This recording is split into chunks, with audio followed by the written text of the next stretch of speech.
Hello दोस्तों, horror domain Hindi channel में आप सभी का बहुत बहुत स्वागत है। आज मैं लेकर आया हूँ मेरे चैनल के कुछ चुनिंदा हॉरर स्टोरीज।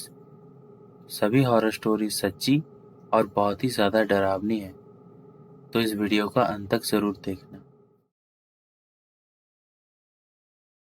घर, जहाँ दिन भर के थकान के बाद हमें सुकून मिलता है, क्या हो अगर वो घर ही सुकून की जगह मनुष्यत से भरी हो। पहली घटना जो मैं आप लोगों को सुनाने जा रहा हूँ वो मुझे हिमाचल से अशोक जी ने भेजी है, तो आगे की घटना मैं आप लोगों को उन्हीं के पॉइंट ऑफ व्यू से सुनाऊंगा। मेरा नाम अशोक है और आज जो घटना मैं आप लोगों को सुनाने जा रहा हूँ वो मेरे साथ तब घटा था जब मैं स्कूल में पढ़ता था। दरअसल मैं तभी छठी कक्षा में था जब हमारे पड़ोस में एक परिवार किराए पर रहने आए। वो घर मेरे अंकल का था जो कि अमेरिका में रहते थे। उस मकान पर किराए में रहने आए उस परिवार में दोनों पति पत्नी और उनका एक बेटा था। वो एक हंसता खेलता परिवार था। उनका बेटा मेरे स्कूल में एडमिशन लिया था। हम लोग एक ही क्लास में पढ़ते थे, इसी वजह से कुछ ही दिनों में हमारी गहरी दोस्ती हो गई। इन सब के चलते एक दिन मेरे पापा का ट्रांसफर दिल्ली हो गया। मेरे पापा एक प्राइवेट कंपनी में नौकरी करते थे और उनके ट्रांसफर के साथ हमारा पूरा परिवार भी दिल्ली शिफ्ट हो गया। दिल्ली में मैं एक नए स्कूल में 7वीं कक्षा में भर्ती हो गया। वहाँ मुझे मेरे दोस्त की बहुत याद आती थी। खैर, दिल्ली में 2 साल तक रहने के बाद पापा का ट्रांसफर फिर से हिमाचल हो गया। मैं बहुत खुश था। मैं अब 2 साल के बाद अपने दोस्त से फिर से मिल पाऊंगा। यही सोचकर मुझे पूरे रास्ते में नींद नहीं आई। अगले दिन मैं अपने घर पहुंच गया। घर पहुंचकर देखा तो मेरा वो दोस्त और उसका परिवार किराए का मकान छोड़कर जा चुके थे। मुझे ये देखकर बहुत दुख हुआ, लेकिन मैंने अपने आप को संभाल लिया। खैर, मैं फिर से अपने पुराने स्कूल में 9th स्टैंडर्ड में भर्ती हो गया। मेरा वो दोस्त अब वो स्कूल भी छोड़ चुका था। मैंने मेरे बाकी दोस्तों से उसके बारे में पूछा तो उन्होंने कहा कि वो लड़का तो 1 साल से स्कूल ही नहीं आया। मेरे पड़ोस के उस घर में अब कोई नहीं रहता था। पतझड़ के मौसम में उस घर का पूरा आंगन सूखे पत्तों से ढक गया था। मैं जब भी उस घर को देखता, न जाने क्यों मुझे बहुत मायूसियत सी महसूस होती थी। अब मैं 10वीं में था और देर रात तक पढ़ाई करता था। एक रात पढ़ाई करते वक्त मुझे टॉयलेट लगी। हमारे घर में टॉयलेट घर के बाहर आंगन के कोने में है। टॉयलेट करने के लिए टॉर्च लेकर मैं बाहर गया तो मुझे लगा कि दीवार के पार उस घर से कोई मुझे देख रहा है। और तभी मुझे पेड़ के उन सूखे पत्तों के ऊपर किसी की चलने की आवाज आई। मैंने उस तरफ टॉर्च घुमाया तो मुझे कुछ नहीं दिखा, लेकिन हैरान कर देने वाली बात तो यह है कि वो आवाज तब भी आ रही थी। फिर मैंने जब उस घर की ओर टॉर्च घुमाया तो आवाज अचानक से बंद हो गई। ये बात मुझे थोड़ा अजीब लगा। खैर, अगले दिन भी मैं देर रात तक पढ़ाई कर रहा था और पढ़ाई खत्म करके मैं सोने ही वाला था कि तभी मुझे टॉयलेट लग गई। मैं टॉयलेट करके वापस आ रहा था, तभी मेरे कानों में एक अजीब सी आवाज आने लगी।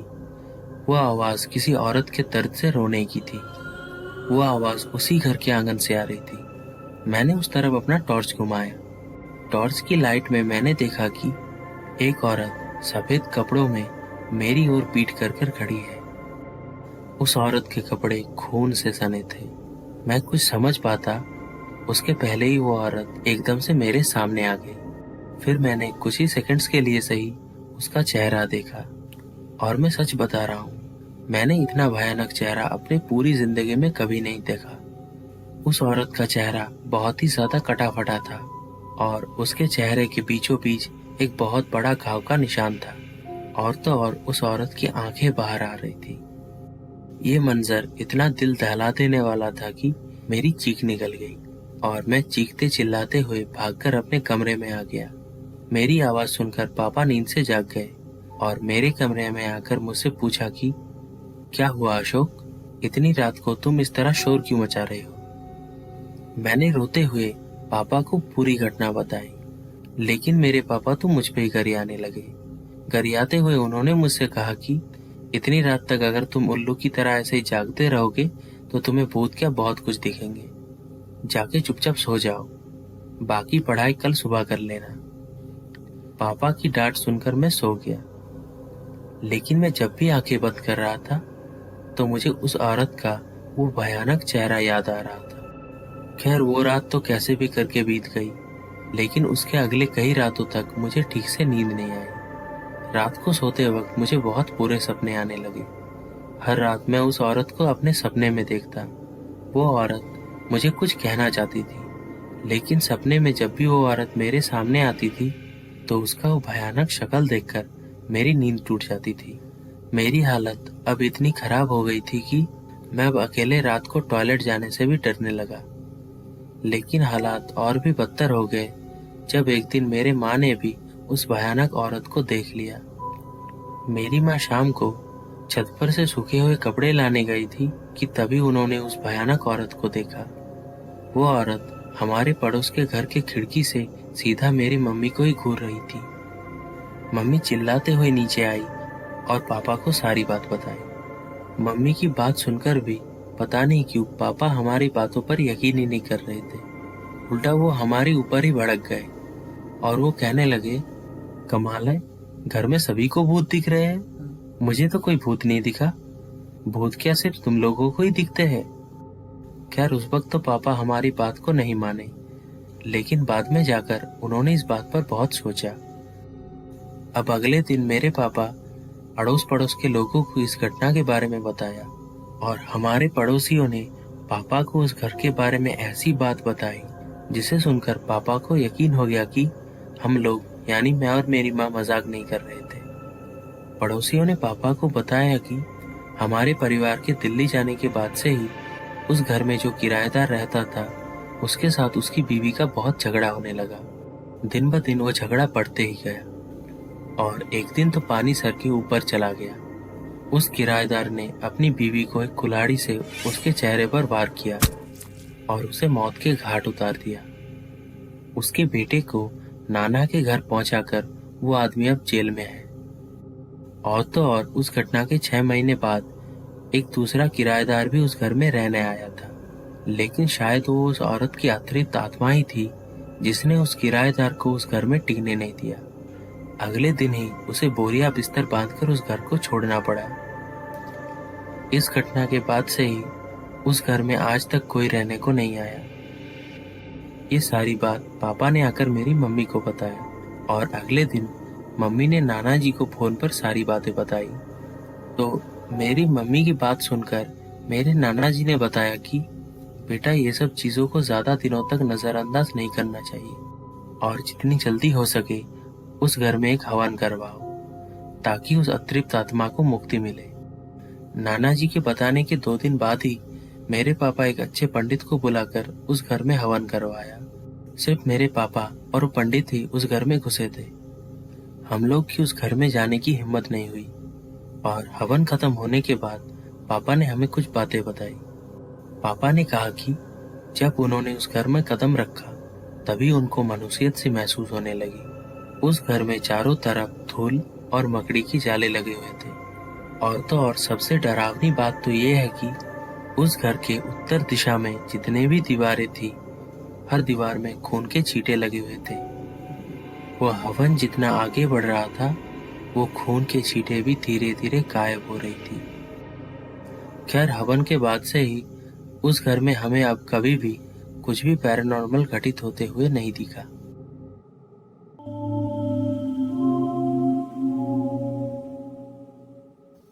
आज मैं लेकर आया हूँ 2 बिल्कुल सच्ची हॉरर इंसिडेंट्स जो कि NH 73 में घटी थी। दोनों ही घटना बहुत ही ज्यादा डरावनी है। लेकिन उससे पहले अगर आप मेरी आवाज पहली बार सुन रहे हैं तो अभी के अभी चैनल को सब्सक्राइब करें और उसके बगल में जो बेल आइकॉन है उसे ऑल पर सेट करें ताकि जब भी मैं नया वीडियो डालूं तो आपको सबसे पहले पता चले। तो चलिए शुरू करते हैं। पहली घटना अर्जुन जी की है जो कि मेरे ही एक सब्सक्राइबर है। तो आगे की घटना मैं आपको उन्हीं के पॉइंट ऑफ व्यू से सुनाऊंगा। हेलो दोस्तों, मेरा नाम अर्जुन है और मैं पेशे से एक ट्रक ड्राइवर हूँ। ये तब की बात है जब मैं इस प्रोफेशन में नया आया था और मुझे एज ए ड्राइवर कुछ ही साल हुए थे।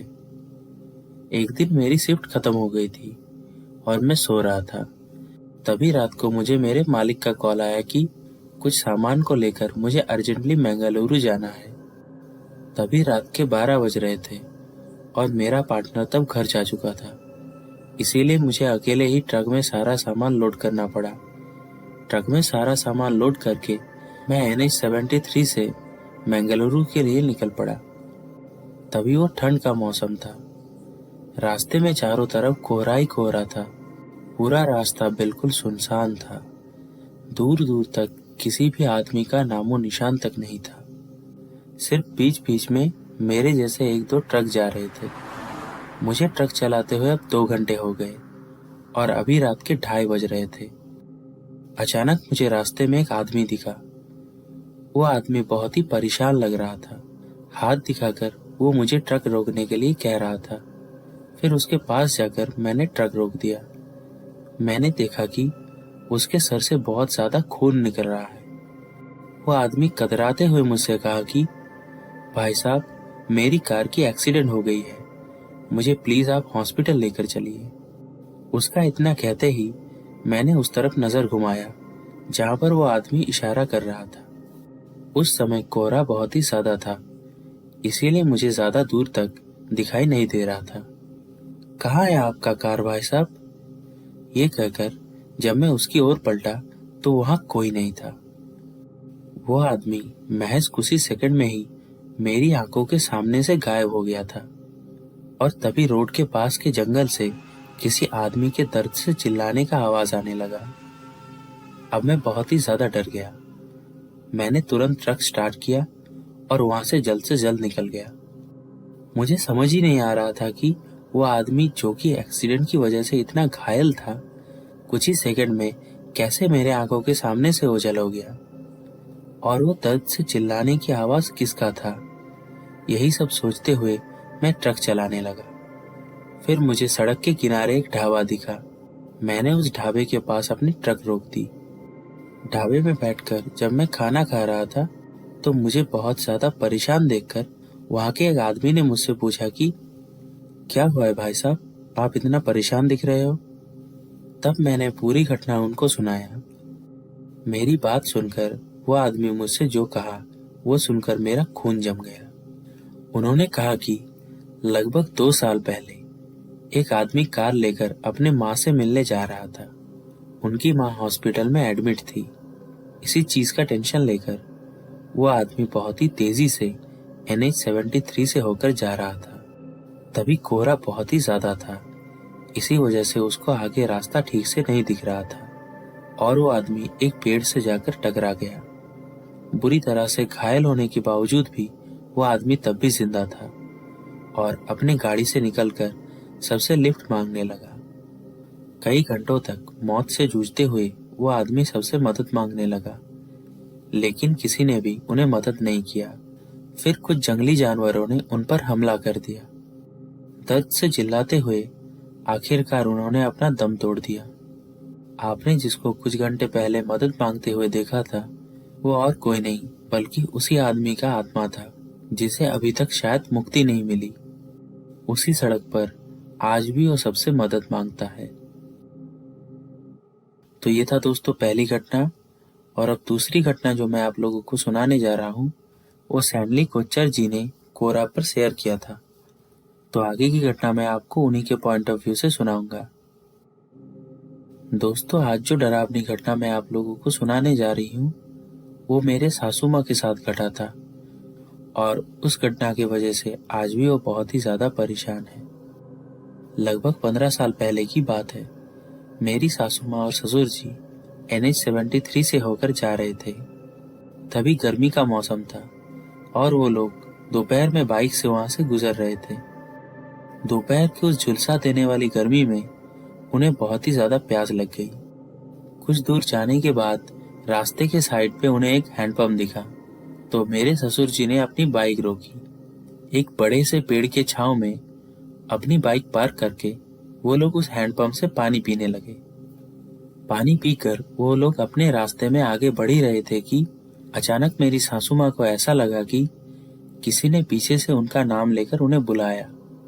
उन्होंने पीछे मुड़कर देखा तो वहां कोई नहीं था। उस दिन के बाद से ही उन्हें रात को ठीक से नींद नहीं आती थी। जब भी कभी उनकी आंख लगती थी तो उन्हें मरे हुए लोगों के सपने आते थे। हमारे परिवार में जब भी कुछ अनहोनी होती थी तो वो घटना उन्हें पहले ही दिखाई देती थी। पहले तो मेरे सासू माँ को लगा कि ये कोई तेजा हुआ है और वो इस चीज को नजरअंदाज करती थी। फिर समय के साथ साथ उनकी तबीयत और भी ज्यादा बिगड़ने लगी। इनसोम्निया के चलते उन्हें पीजीआई चंडीगढ़ में भर्ती किया गया, लेकिन दवाई की मैक्सिमम डोज लेने के बावजूद भी उनकी तबीयत में कोई सुधार नहीं आई। दोस्तों, मेरे शादी के बाद जब मैं ये घटना सुनी, पहले तो मैंने इसको एक मजाक की तरह लिया, लेकिन उसके बाद कुछ घटनाओं ने मुझे इस पर यकीन करने पर मजबूर कर दिया। आज से 20 दिन पहले जब मेरे पति के बड़े पापा हॉस्पिटल में भर्ती थे, तभी मेरे सास ने उनकी मौत के बारे में पहले से ही बता दिया था। और हैरान कर देने वाली बात तो ये है कि सासू माँ ने जैसे कहा, बड़े पापा की मौत उसी समय और उसी तरह हुई। आप जरा सोच कर देखिए कि वो इतने सालों से किस दर्द के साथ जी रही है। आगे की कहानी जो मैं आप लोगों को सुनाने जा रहा हूँ वो मेरे एक सब्सक्राइबर ने भेजा है, तो आगे की कहानी मैं आप लोगों को उन्हीं के पॉइंट ऑफ व्यू से सुनाऊंगा। तो चलिए शुरू करते हैं। मेरा नाम उल्लास है और मैं पश्चिम बर्धमान के पुरुलिया जिला का रहने वाला हूँ। ये घटना मेरे साथ लगभग 4 साल पहले घटा था। दरअसल तब मैं अपनी पढ़ाई के सिलसिले में कोलकाता में रहता था। एक दिन गर्मियों की छुट्टी में मैं बस से अपने घर आ रहा था। मैं रात के बस से घर आ रहा था, तो मैं अपने स्टॉप पे कुछ 3:30-4 बजे उतरने वाला था। मेरा घर बस स्टॉप से 2 किलोमीटर दूर गांव के अंदर है, तो इसीलिए मेरा भाई मुझे बाइक से हर बार लेने आता था। बस जब मेरे स्टॉप पे आने वाला था तो उससे 15 मिनट पहले ही मैंने अपने भाई को कॉल करके बुला लिया था। बस से उतरकर हर बार की तरह मैंने देखा कि मेरा भाई बाइक लेकर खड़ा है। मैं भी जाके बाइक के पीछे बैठ गया। फिर हम लोग बाइक से जाते वक्त इधर उधर की बातें करने लगे। कुछ दूर जाते ही मैंने बोला कि भाई थोड़ा बाइक रोकियो, मुझे पेशाब लगा है। बस से आने की वजह से कई घंटों से रोक के बैठा हूँ। ये सुनकर मेरे भाई ने बाइक रोक दी और मैं भागते हुए झाड़ियों के पास चला गया। मैं वहां खड़ा होकर पेशाब कर ही रहा था कि तभी मैंने गौर किया कि मेरे भाई ने शमशान के सामने अपने बाइक रोक दी है। दरअसल दोस्तों, उस रास्ते में एक बहुत पुराना शमशान पड़ता है और वहां के लोगों का कहना है कि रात के वक्त उस शमशान के आसपास आत्माएं भटकती है। खैर, मैं उस समय इन बातों को बिल्कुल नहीं मानता था, इसीलिए मैं वही खड़ा होकर पेशाब करने लगा। फिर मैंने अपने फोन में देखा तो मेरे भाई का 12 मिस कॉल था। मैं थोड़ा सोच में पड़ गया कि वो तो मेरे साथ ही खड़ा है, तो वो क्यों मुझे इतनी बार कॉल कर रहा है। तभी फिर से उसका कॉल आ गया। कॉल उठाते ही वो मुझ पे गरियाने लगा कि कहाँ हो तुम, तुम्हारी बस तो कब की आ गई है और मैं यहाँ कब से खड़ा हूँ।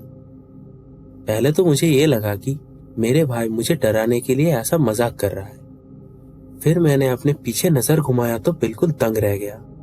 उस शमशान के सामने खूब अंधेरे में मैं अकेला ही खड़ा था। ना वहां पर मेरा भाई था, ना उसकी बाइक। मैं अब डर से बिल्कुल दहल चुका था। चीखते चिल्लाते हुए मैं वहां से भागने लगा और भागते भागते सीधा मैं अपने भाई के पास पहुंच गया। मुझे डर से कांपता हुआ देखकर मेरे भाई ने मुझसे पूछा कि क्या हुआ है, तुम इतने डरे हुए क्यों हो और तुम इतनी देर तक कहाँ थे। डर के मारे मेरे मुंह से तभी एक शब्द तक नहीं निकला।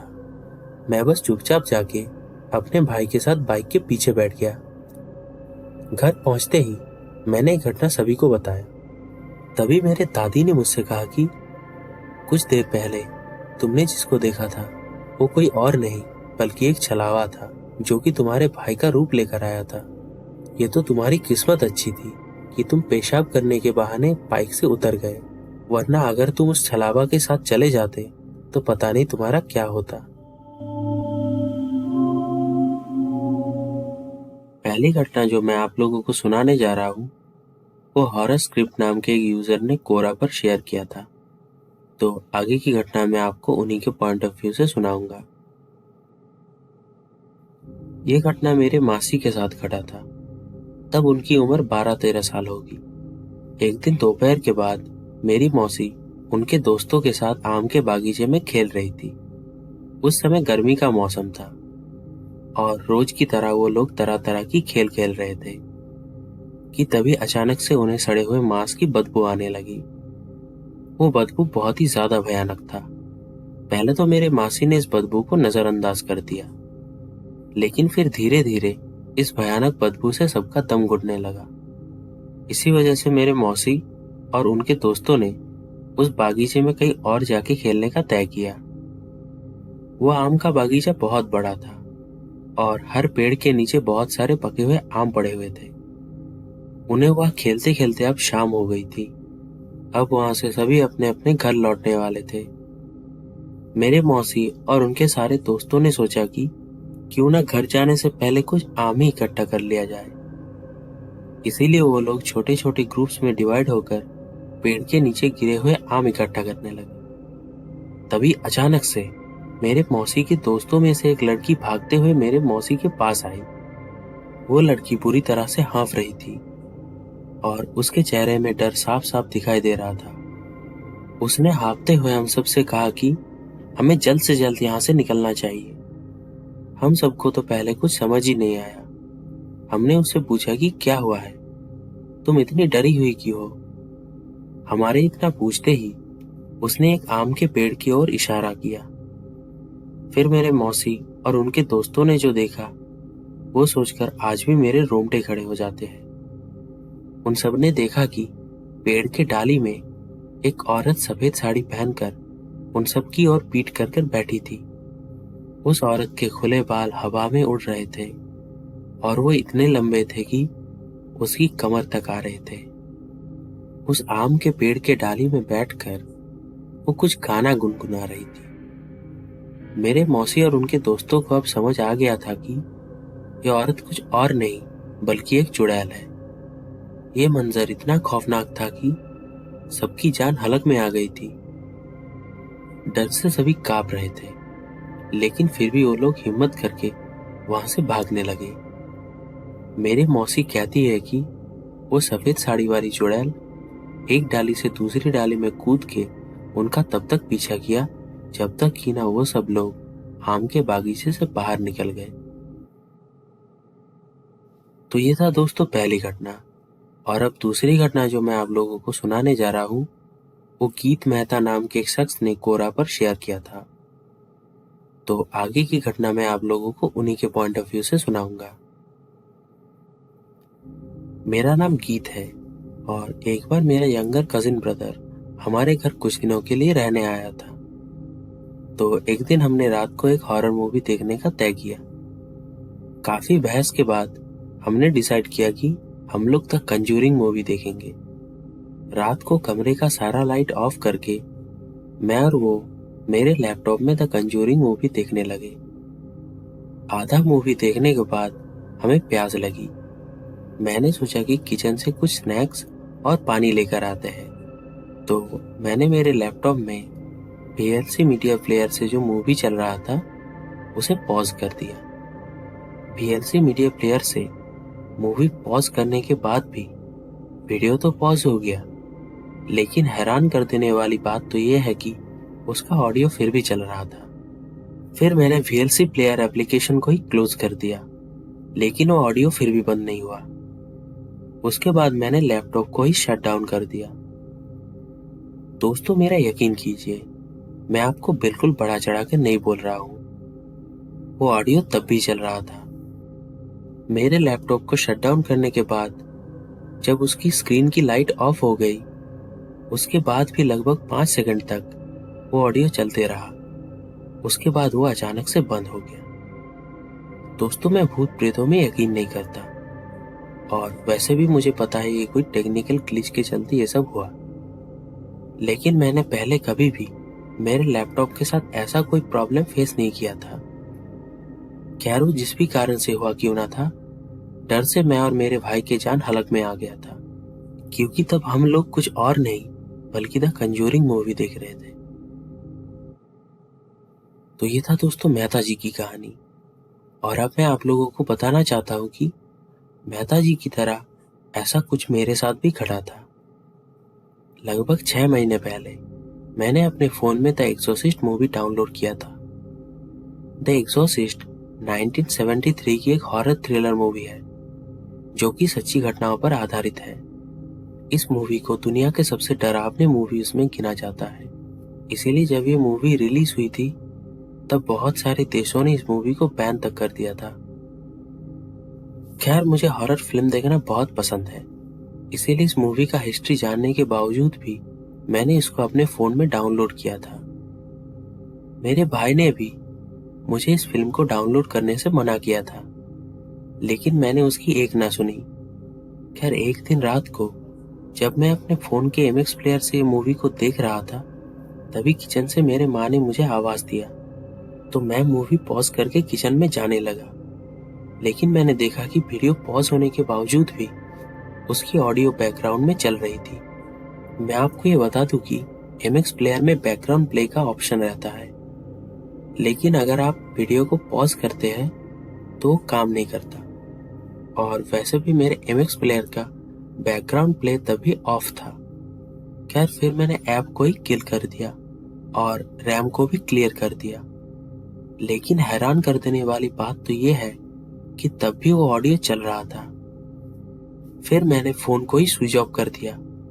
दोस्तों, फोन के स्विच ऑफ करने के बाद भी लगभग 10 सेकंड तक वो ऑडियो चला और फिर अचानक से बंद हो गया। दोस्तों, कहानी के अंत में आपको कुछ ऐसी बातें पता चलने वाली है जिसे जानकर आपके रोंगटे खड़े हो जाएंगे।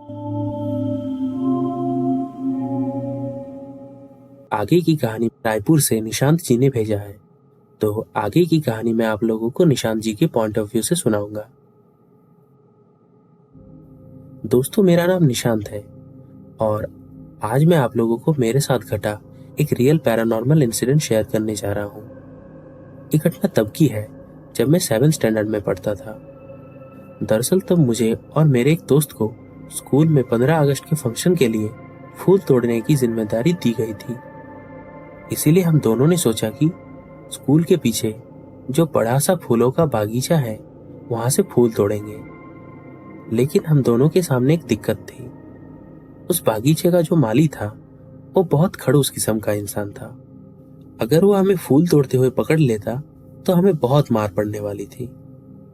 इसीलिए हमने तय किया कि हम दोनों सुबह सुबह यानी सुबह के 4 बजे बागीचे में फूल तोड़ने के लिए जाएंगे।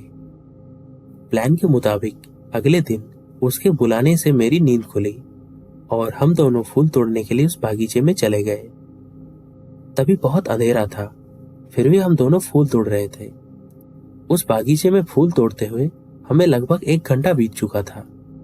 अचानक मैंने नोटिस किया कि अब उस बागीचे में मैं अकेला ही फूल तोड़ रहा हूँ और इतनी देर तक फूल तोड़ने के बावजूद भी मेरी टोकरी बिल्कुल खाली थी। और तो और अभी तक तो सुबह भी हो जाना चाहिए था। यही सब मैं सोच ही रहा था कि तभी मुझे पेड़ों के उस पार से टॉर्च जैसी रोशनी मुझ पर गिरती हुई दिखी। मैंने सोचा कि उस खड़ूस माली को पता चल गया है कि कोई यहाँ फूल तोड़ रहा है।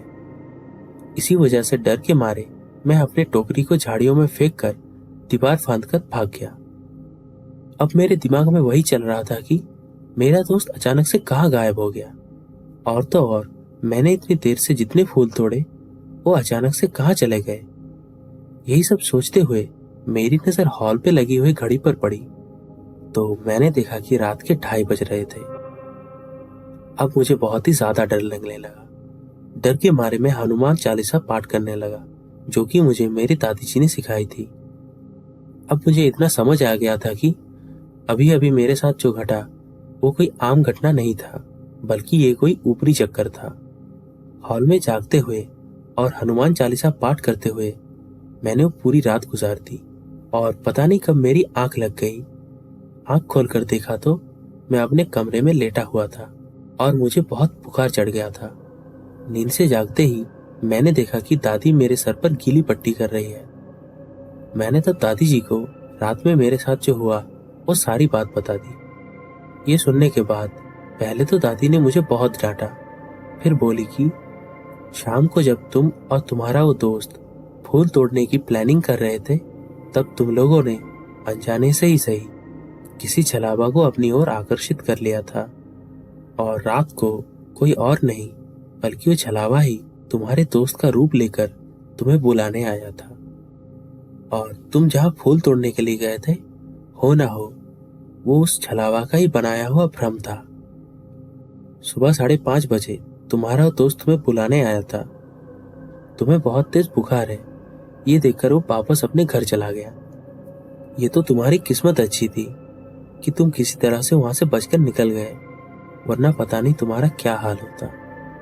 दोस्तों, हैरान कर देने वाली बात तो ये है, जब जागने के बाद मैंने अपनी टेबल की ओर देखा तो वहां पर वो टोकरी भी गायब थी।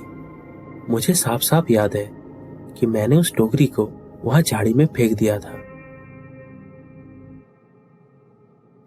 तो ये था दोस्तों छलावा को देखे जाने की बिल्कुल सच्ची कहानी। दोस्तों, अगर आपको पता नहीं कि छलावा किसे कहते हैं, तो मैं आपको ये बता दूं कि छलावा के बारे में मैं ऑलरेडी 2 वीडियो बना चुका हूँ, जिसमें मैंने छलावा के बारे में डिटेल्स में बताया है। दोनों वीडियो का लिंक मैं नीचे डिस्क्रिप्शन में दे दूंगा। और जैसा मैंने वीडियो की शुरुआत में कहा था कि कहानी के अंत में आपको कुछ ऐसी बातें पता चलने वाली है जिसे जानकर आपके रोंगटे खड़े हो जाएंगे। तो अगर आपने दोनों कहानियों का अंत तक गौर से सुना होगा तो आप लोगों को छलावा की शैतानी शक्तियों के बारे में पता चल ही गया होगा कि कैसे छलावा भ्रम पैदा करके अपनी शिकार को अपने जाल में फंसाता है। अगर आपको ये कहानी अच्छी लगी तो इस वीडियो को लाइक करें, अपने दोस्त और परिवार के साथ इस वीडियो को शेयर करें, और आगे ऐसे ही रोचक और सच्ची हॉरर स्टोरी सुनने के लिए हमारे चैनल हॉरर डोमेन हिंदी को सब्सक्राइब करें। मिलते हैं आपसे अगली वीडियो में कुछ और सच्ची घटनाओं के साथ। तब तक के लिए जय श्री कृष्णा।